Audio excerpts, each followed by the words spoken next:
L'actualité politique ivoirienne a été marquée ces dernières semaines par beaucoup de rebondissements, des alliances politiques qui se créent en vue de 2020, la rencontre entre deux anciens chefs d'État à Bruxelles, la célébration de la fête de l'indépendance marquant les 59 ans de la Côte d'Ivoire et bien entendu la réforme de la commission électorale indépendante CEI.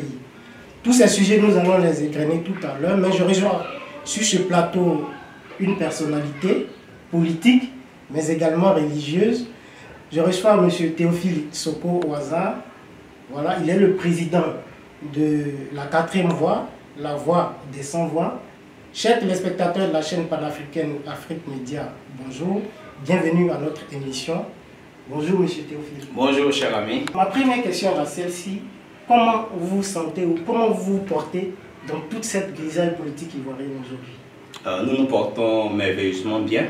Il faut dire que la grisaille politique ivoirienne ces jours-ci nous atteste que nous avons bien fait de mettre en place cette organisation citoyenne dénommée la 4e voie, la voie des sans-voix, qui est une organisation qui diffère totalement de ces 3 grandes organisations qui ont déjà exercé le pouvoir d'État en Côte d'Ivoire et qui n'ont pas pris en compte la justice sociale comme point focal. Parce que nous estimons que toute politique gouvernementale, tout projet de société doit avoir pour fondement, pour repère, pour base l'individu et les citoyens.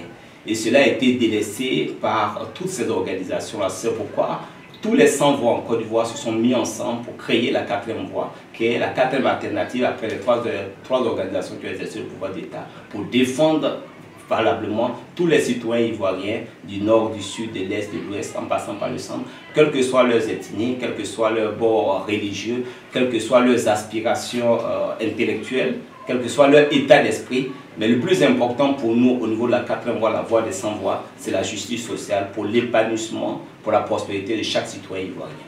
C'est clair et vous avez plus ou moins défini votre mouvement. La question que je serais tenté de vous poser et que nos téléspectateurs également se posent, est-ce que la 4e voie est un parti politique, un mouvement ou c'est quoi juste la 4e voie? Alors, ce qu'il faut dire, c'est que les appellations, les définitions, la catégorisation des organisations, ce n'est pas l'élément le plus important pour nous. Parce qu'un parti politique vise la cession du pouvoir, un mouvement peut accéder au pouvoir, une personnalité civile de la société civile peut avoir accès au pouvoir. Et comme vous savez, dans toutes les constitutions du monde, nulle part il n'est écrit que pour accéder au pouvoir d'État, il faut avoir une organisation politique. Alors la 4e voie, la voie des sans-voix, est une organisation citoyenne, comme je l'ai dit tantôt, qui défend le citoyen, quel que soit son bord politique, quelle que soit sa situation religieuse et autres. Et donc au sein de la 4e voie, vous retrouvez tous les citoyens qui se reconnaissent aux idéaux de la 4e voie. Donc il y a certaines organisations politiques que vous allez retrouver au sein de la 4e voie, il y a des organisations de la société civile et il y a beaucoup de citoyens et de citoyennes ivoiriennes qui sont au sein de la 4e voie. Donc la 4e voie est un carrefour de tous ceux qui ont plus confiance à ce qui lui a été toujours proposé. La 4e voie reçoit avec elle tous les opprimés, tous les défavorisés, tous les oubliés de la République, tous les abandonnés de la République. Et à ceux qui croient à une justice sociale, c'est tous ceux-là qui sont au sein de la 4e voie. Voie des sans-voix, vous l'avez dit. Et si votre mouvement regroupe toutes ces... est un creuset, je veux dire, de toutes les idéologies. Oui, effectivement. Donc, où on peut vous situer exactement de manière idéologique en tant que mouvement? Alors, en termes d'idéologie, nous sommes les défenseurs du citoyen. Nous sommes les défenseurs du bien-être des citoyens et des citoyennes. Nous sommes les défenseurs du progrès de chaque citoyen. Nous avons 2 fondements au sein de la 4e voie, 2 principes comme fondement. Le premier principe est le suivant, afin que chacun de nous soit une source de production de richesse collective et individuelle. C'est ce premier principe-là qui nous guide. Et le deuxième principe, c'est que nous sommes des adeptes de la gestion participative et collective. Et donc nous sommes également, troisièmement, des libres penseurs. Nous ne sommes pas des personnes embrigandées dans un carcan, dans une association, où lorsque le président a parlé, le chef a parlé, ou lorsque le bureau politique a décidé, ou lorsque une instance a décidé, qu'on n'ait plus rien à dire. Nous sommes des libres penseurs, nous pouvons donner notre avis librement, de manière intellectuelle, de manière sincère. Donc tous ceux qui se reconnaissent dans ces 3 théories, je peux appeler ça des théories, des théorèmes, des principes, Voilà, ce sont nos points focaux. Et tous ceux qui se reconnaissent en cela adhèrent massivement à la 4e voie et actuellement nous continuons à recevoir beaucoup d'adhérents. Vous recevez beaucoup d'adhérents et cette chute me permet de vous poser la question à savoir, est-ce que votre mouvement est national ou il est basé uniquement sur Abidjan? Notre organisation est une organisation et non mouvement. Alors notre organisation est bien implantée. C'est une organisation. Voilà, notre organisation est bien implantée dans le district d'Abidjan. Okay. Nous couvrons toutes les régions de Côte d'Ivoire. Nous avons des représentants hors de Côte d'Ivoire dans certains autres pays. Nous avons des représentants en Europe. Et nous sommes en train de travailler pour être représentants en Afrique, en Amérique.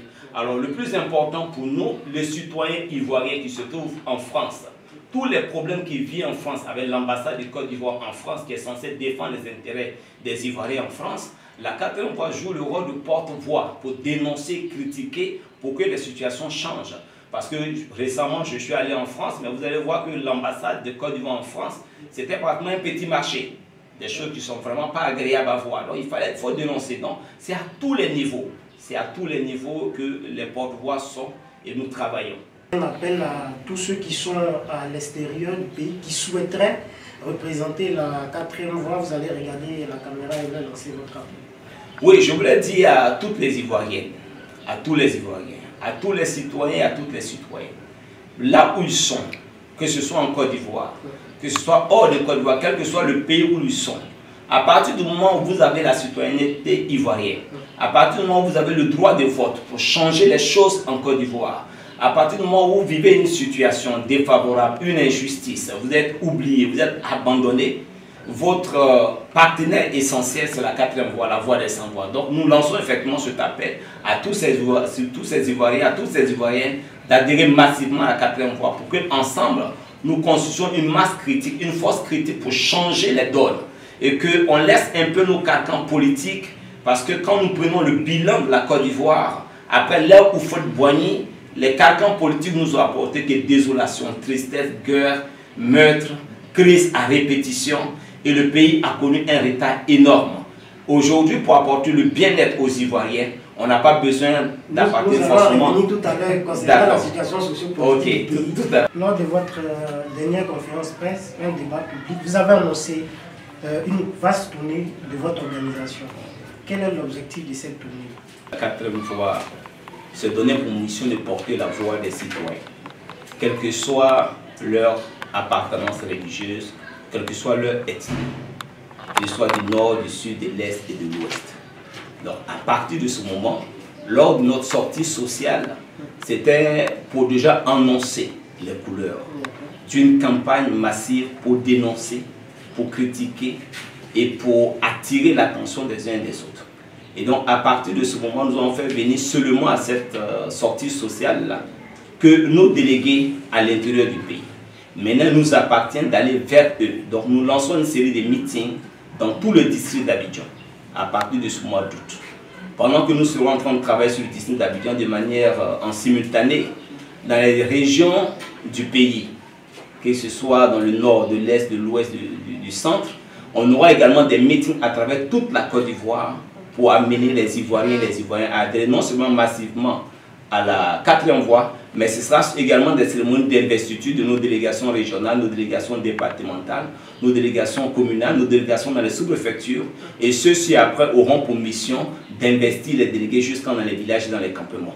Pour en fait permettre de créer la masse critique, travailler, mobiliser, sensibiliser pour que nous puissions créer cette masse critique qui va apporter le changement au niveau social ici en Côte d'Ivoire. Vous utilisez des mots qui sont forts, dénoncer, critiquer, meeting, et votre organisation est c'est une organisation qui va drainer du monde. Est-ce que vous n'avez pas peur pour votre vie? Mais pour la Côte d'Ivoire, il y a des sacrifices à faire et un prix à payer. La Côte d'Ivoire traverse des situations difficiles depuis plusieurs décennies. Donc il est important qu'à un moment donné, il faut qu'on dise ça suffit. Il est important qu'à un moment donné que cela s'arrête. Et cela ne peut pas s'arrêter avec les discours dans nos salons, les discours dans nos cabarets, mais cela va s'arrêter lorsque des Ivoiriens et des Ivoiriens vont se mettre ensemble pour apporter le changement. Donc il est important de créer cette masse populaire-là pour apporter ce changement-là, pour que la justice sociale soit une réalité en Côte d'Ivoire et que les Ivoiriens qui ont été oubliés par la République, ceux qui ont été les défavorisés de la République, puissent retrouver encore une fois de plus le sourire. Donc voici un peu ce que je leur dis. Et donc les tournées vont se faire dans toutes les contrées de la Côte d'Ivoire. Avec vous, nous allons évoquer la situation sociopolitique de la Côte d'Ivoire. En Côte d'Ivoire, on sait plus ou moins ce nouveau visage qui est dessiné, des anciens alliés qui se font la guerre aujourd'hui, la réforme de la CEI et plusieurs autres choses. Vous, quelle est votre analyse aujourd'hui sur la situation sociopolitique de la Côte d'Ivoire? Je voulais dire simplement que depuis la disparition de Houphouët-Boigny, nous assistons à l'échec de tous les héritiers de Houphouët-Boigny. Alassane Ouattara, le président Alassane Ouattara était son premier ministre, donc son héritier. Henri Konan Bédié, le président Henri Konan Bédié était son défunt constitutionnel, donc son héritier. Le défunt, le général Guy Robert, qui était son chef d'état-major, aussi faisait partie des héritiers. Et le président Laurent Gbagbo était son principal opposant. Donc pour moi, pour nous, au sein de la 4e voie, les 4 là sont des héritiers de Houphouët-Boigny. Et l'échec que nous connaissons aujourd'hui, c'est l'échec de ces héritiers de Houphouët-Boigny. Leur mésentente, leur incapacité à s'accorder sur la prise de pouvoir de manière pacifique, de manière démocratique, a apporté à Côte d'Ivoire le chaos et la désolation.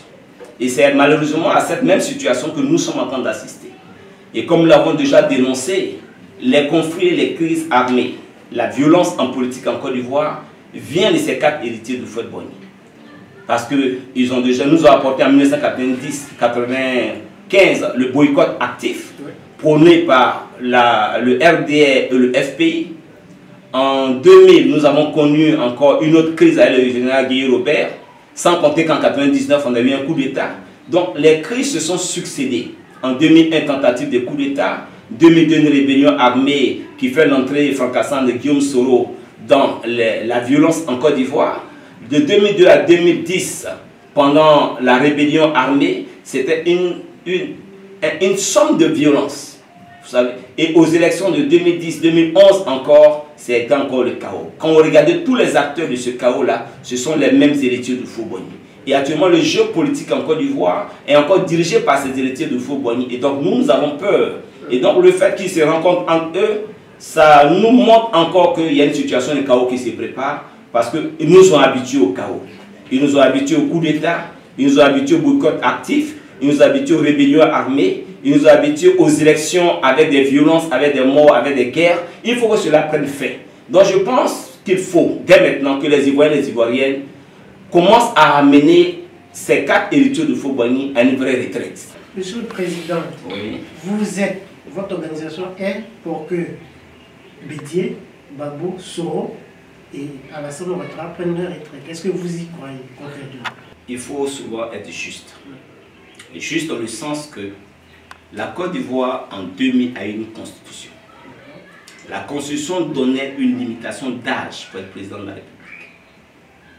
Et cette limitation d'âge a été sautée dans une nouvelle constitution.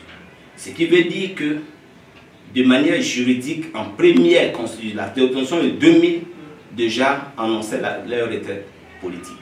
Et c'est des arrangements juridico-politiques qui les remettent en scène. Et ça, c'est une injustice. Ce n'est pas normal. Il arrive souvent qu'on soit obligé de lutter contre la force injuste de la loi. Et donc, il faut que nous bataillions fort pour que cette force injuste de la loi, par ces arrangements, pour que ces mêmes acteurs soient encore en scène, il faut que cela soit annulé. Et donc, il est important qu'ils prennent leur retraite pour que de nouvelles générations puissent apporter un plus à la Côte d'Ivoire. Vous le savez, de manière scientifique, cela est démontré. À partir d'un certain âge, on commence à perdre certaines facultés. La médecine le démontre très bien. Lors de son dernier discours, je crois, le chef de l'État, Alassane Ouattara, a dit que ses médecins lui avaient attesté qu'il était en pleine forme. Oui, bien sûr. Tout ceci, je veux dire, quand on scrute les différents discours de part et d'autre, que ce soit du côté de Bédié, Soro, Gbagbo et Alassane Ouattara, il y a plus ou moins une volonté d'être candidat en 2020. Oui, la volonté pour le président Alassane Ouattara d'être candidat s'est révélée à partir du moment où il a désiré changer la constitution. Donc depuis 2016, pour nous qui sommes avertis, Nous savons déjà que le président Alassane Ouattara est en train de préparer la possibilité d'être candidat. Sinon, il aurait fallu qu'il laisse la présidente constitution. Donc ça, ce n'est pas un fait nouveau pour nous. Mais nous disons que, il le sait bien, et tous les acteurs le savent, qu'à partir d'un certain âge, au niveau des capacités intellectuelles, des capacités physiques, il y a une régression. Ça, c'est un fait. Comment comprendre que dans des pays dits développés, des pays dits émergents que nous poursuivons, regardons ensemble les tranches d'âge de ceux qui dirigent les nations et puis regardez les tranches d'âge de ceux qui dirigent les nations africaines. Il y a quelque chose qui ne va pas. À partir du moment où nous voulons être émergents, il y a certaines attitudes des pays dits émergents que nous devons adopter. Donc, notamment, l'âge est très important dans le choix des candidats. Et donc, il ne sait pas, ce que je vois dans cela, c'est que c'est comme si les héritiers de Houphouët-Boigny se donnent un dernier match définitif pour apporter le chaos en Côte d'Ivoire. C'est ce que nous refusons. Parce que le schéma qui se met en place, c'est le schéma d'un dernier chaos. Et donc, nous avons peur pour les Ivoiriens et les Ivoiriennes. Nous avons peur pour les sans-voix. Parce que quand le chaos arrive, les leaders ne sont jamais touchés. En 99, 95, le boycott actif n'ont pas été touchés. Au cours de temps, en 99, ils n'ont pas été touchés. La crise de 2000, ils n'ont pas été touchés. La rébellion de 2002 à 2010, ils n'ont pas été touchés. La crise post-électorale de 2010-2011, ils n'ont pas été touchés. Et donc, le prochain chaos qui arrive, ils ne seront pas encore touchés. Et ce sont les citoyens et les citoyennes qui vont encore périr. C'est pour cela qu'il est important qu'ils prennent leur retraite et qu'ils laissent l'opportunité à une nouvelle génération d'apporter leur pied à l'édifice. Ce ne sont pas les seuls capables d'apporter un plus à la Côte d'Ivoire. La Côte d'Ivoire est riche en matière grise, est riche en intellectuels, riche en capacités, que ce soit des hommes, que ce soit des femmes, il y a toutes les capacités. Donc il ne faudrait pas que ces héritiers de Houphouët-Boigny embrigadent le pouvoir ivoirien pour que les Ivoiriens soient obligés de voir que c'est le même visage. C'est ce qu'on a reproché à Houphouët-Boigny lui-même, qui pendant 30 ans était le seul visage qu'on voyait. Maintenant, après Houphouët-Boigny, ce sont ces mêmes visages-là qu'on voit depuis toujours. Et soit nous pensons qu'à un moment donné, il faut que ça s'arrête. Quand on met la limitation des mandats, c'est pour donner à d'autres intelligences d'apporter d'autres stratégies, d'autres méthodes pour un meilleur du pays. Donc c'est important de revenir à l'esprit de la Constitution de 2000, à l'esprit de la limitation des mandats, revenir à l'esprit de la limitation d'âge, parce que c'est d'abord l'esprit avant la lettre. La CEI qui a été promulguée, la loi sur la CEI, il faut craindre pour 2020, vous l'avez dit. Et une petite question certainement indiscrète, est-ce que votre organisation, la Voix des Sans-Voix, la 4e voie, aura un candidat en 2020? Au niveau de la 4e voie, nous avons un cahier des charges au niveau de tous les problèmes sociaux des Ivoiriens. Nous avons par exemple les planteurs, les paysans qui constituent la grande majorité de la main-d'œuvre en Côte d'Ivoire et qui soutiennent l'économie ivoirienne.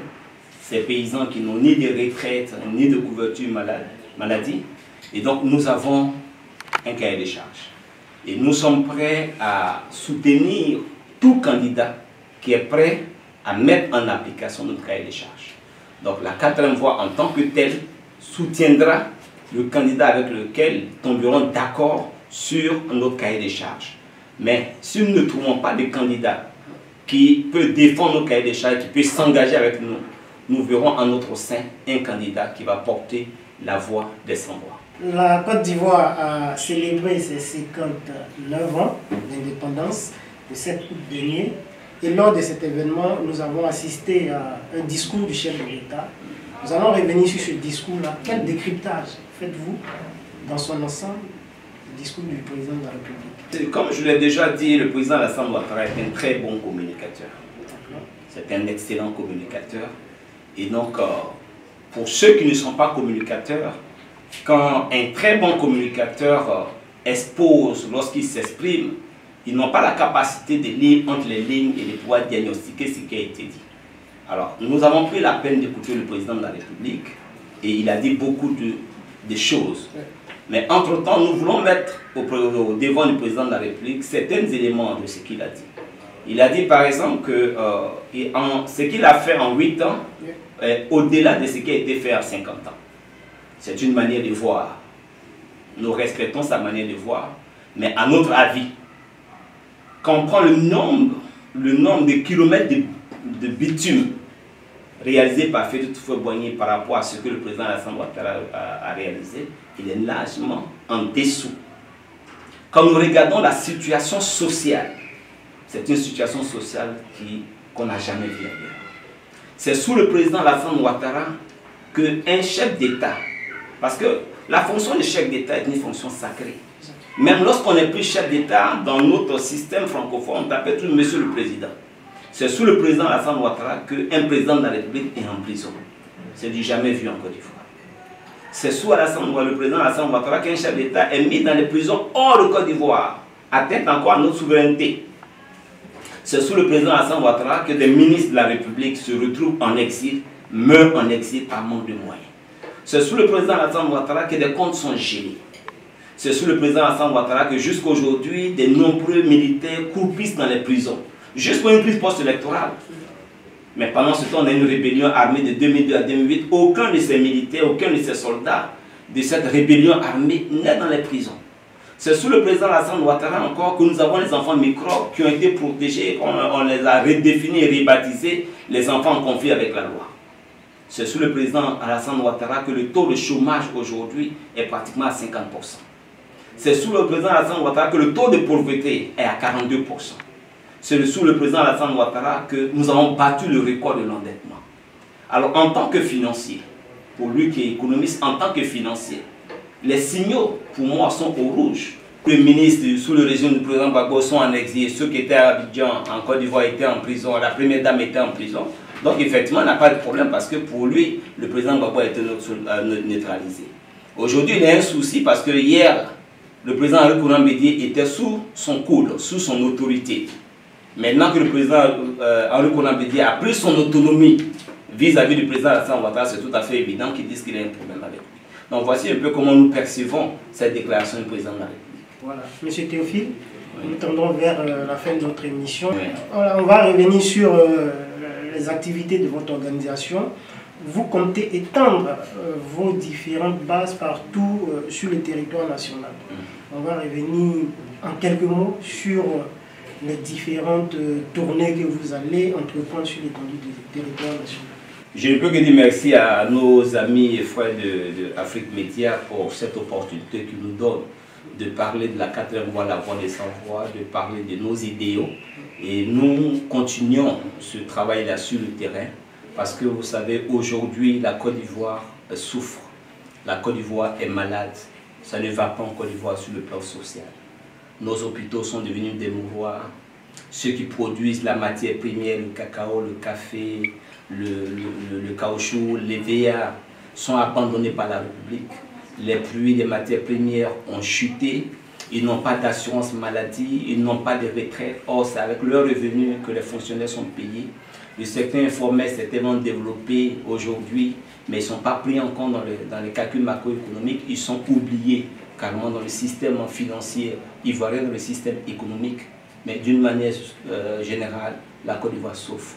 Il y a beaucoup de mines d'or à gauche, à droite. On a des forêts classées qui sont utilisées par des non-nationaux. On a des hommes armés à gauche, à droite, dans les forêts classées. Et cela fait peur. Cette bombe que la Côte d'Ivoire est, ce volcan dormant que la Côte d'Ivoire est, inquiète les uns et les autres. Il est important pour la quatrième voie, la voie des sans-voix, de parcourir la Côte d'Ivoire, dans les hameaux, dans les villages, dans les campements, pour informer. C'est pour cela que la direction de la quatrième voie, le secrétariat général de Côte d'Ivoire, à partir de ce mois d'août, se met en mission pour implanter, pour investir les délégations régionales, les délégations départementales, les délégations dans les communes, dans les sous-préfectures et dans les villages, et pour faire des meetings, pour dénoncer, pour sensibiliser. Et donc nous lançons l'appel à tous les Ivoiriens, à tous les Ivoiriens de recevoir toutes les délégations de la quatrième voie qui arrivent.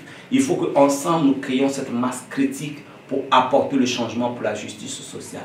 Le plus important au sein de la quatrième voie, c'est la justice sociale. Lorsqu'on nous parle d'une croissance économique qui produit de la richesse, il faut que la richesse soit équitablement répartie, mais qu'on quitte le rattrapage ethnique, qu'on quitte un clan qui dirige en faveur d'un autre clan. Et c'est pour cela que je me pose encore la question, pour quelqu'un qui a écrit un livre, pourquoi je suis devenu rebelle, mais on a encore les mêmes causes aujourd'hui, mais il n'y a pas de rébellion. Et donc, je voulais dire aux Ivoiriens, aux Ivoiriennes, que la 4e voie, la voie des 100 voix, est votre alternative. C'est cette voie-là qui a en son sein toutes les sensibilités politiques, tous les Ivoiriens de toutes les religions, de toutes les contrées, les Ivoiriens de l'extérieur, de la diaspora, tous ceux-là sont conviés à être membres de la 4e voie pour que nous formons cette masse critique, pour qu'au soir des élections en 2020, qu'il y ait le changement pour une justice sociale. Nous l'avons déjà dit, nous ne sommes pas candidats, mais nous allons soutenir le candidat qui allait respecter le cahier des charges de la justice sociale. À partir du moment où nous aurons ce candidat qui va respecter, nous tiendrons les Ivoiriens et les Ivoiriennes informés. Mais au cas où on n'a personne, un porteur de voix défendra la justice sociale pour une Côte d'Ivoire plus juste et plus équilibrée. Je voulais dire merci encore une fois de plus à tous nos amis d'Afrique Média, à tous les téléspectateurs qui nous suivent. Que la grâce et la faveur du Seigneur soient avec vous. Je bénis Dieu pour Afrique Média. Je vous ai dit tantôt que je suis un croyant chrétien. Et donc, en ma qualité de croyant chrétien, je prie Dieu que Afrique Média puisse encore aller plus loin. Je voulais dire à tous les porteurs de voix, à tous ceux qui souffrent, ne perdez pas espoir, mais un temps nouveau arrive, une saison nouvelle arrive, où la Côte d'Ivoire va entrer dans un temps de prospérité, un temps d'abondance, parce qu'au soir de 2020, M. Alassane Ouattara sera plus président de la République de Côte d'Ivoire. On rentrera dans une nouvelle saison, d'un nouveau temps, dans un air nouveau. Soyez salués, je vous remercie. Soyez tous bénis.